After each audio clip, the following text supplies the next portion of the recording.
দেখো my dear students, এখন আমরা কি বলছে খালি ঘরের সংখ্যা খুঁজে বের করি। 1 নম্বরে কি বলছে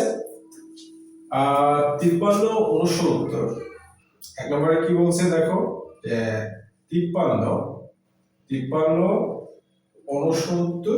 তারপরে একটা খালি ঘর দেওয়া আছে।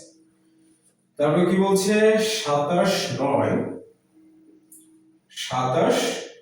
9, তারপরে একটা খালি ঘর দেওয়া আছে। খালি ঘর দেওয়ার পরে কত দেওয়া আছে 5, এখানে দেওয়া আছে 5। এরপরে কত দেওয়া আছে, এখানে দেওয়া আছে প্লাস দিয়ে 10 এর পরে একটা খালি ঘর দেওয়া আছে বা ফাঁকা ঘর দেওয়া আছে। তারপরে দেওয়া আছে 4, তারপরে দেওয়া আছে 9। এরপরে অ্যানসারটাও দিয়ে দেওয়া আছে। অ্যানসারের প্রথমে একটা ফাঁকা ঘর দেওয়া আছে, তারপরে 22 76।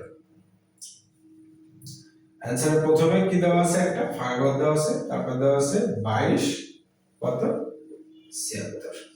তো এইটা খুব একটা জটিল কোনো বিষয় না। আচ্ছা, তোমাকে দেখতে হবে এখানে যেটা, সেটা হচ্ছে যে এমন একটা সংখ্যা যখন সবগুলো মিলবে তখন তোমার মানে অঙ্কটা হবে, তাই না?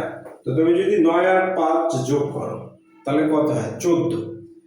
9 আর 5 যোগ করলে 14 হয়। তো 14 এখানে যদি 2 রাখো মানে তোমার যদি 16 হয়। কত এখানে বললাম আমরা, এখানে যদি আমরা 2 রাখি, কত রাখি 2 রাখি, আর যদি 16 হয় তাহলে 16 6 হাতে থাকে 1। তো আমরা প্রথমে 2 রাখি, তাহলে দেখো কি হচ্ছে 9 আর 5 14 আর 2 16, তাহলে এখানে কি হলো 16 6 হাতে থাকে 1। এরপরে দেখো 7 4 11, এখানে 7 দেওয়া আছে, তাই না? তাহলে 7 আর 9 কত 13, 7 আর 9 13। এখানে এমন একটা সংখ্যা দিতে হবে যার ফলে ওই সংখ্যা যোগ করার পরেও হাতের 1 যোগ করে যেন 7 পাই আমরা।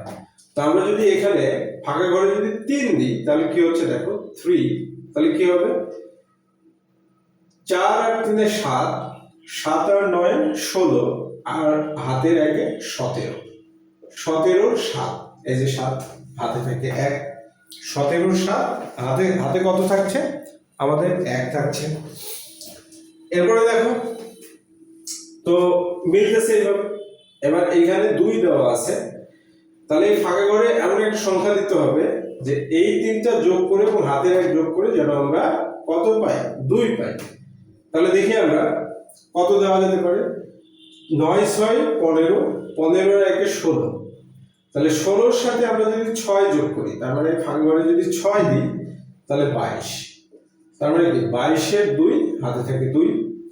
এরপরে দেখো যে 7 3 10, আর 0 তো হবে না, আর হাতে 2 যোগ করলে 12, 12 2 হাতে থাকে 1, 12 2 হাতে কত থাকে 1।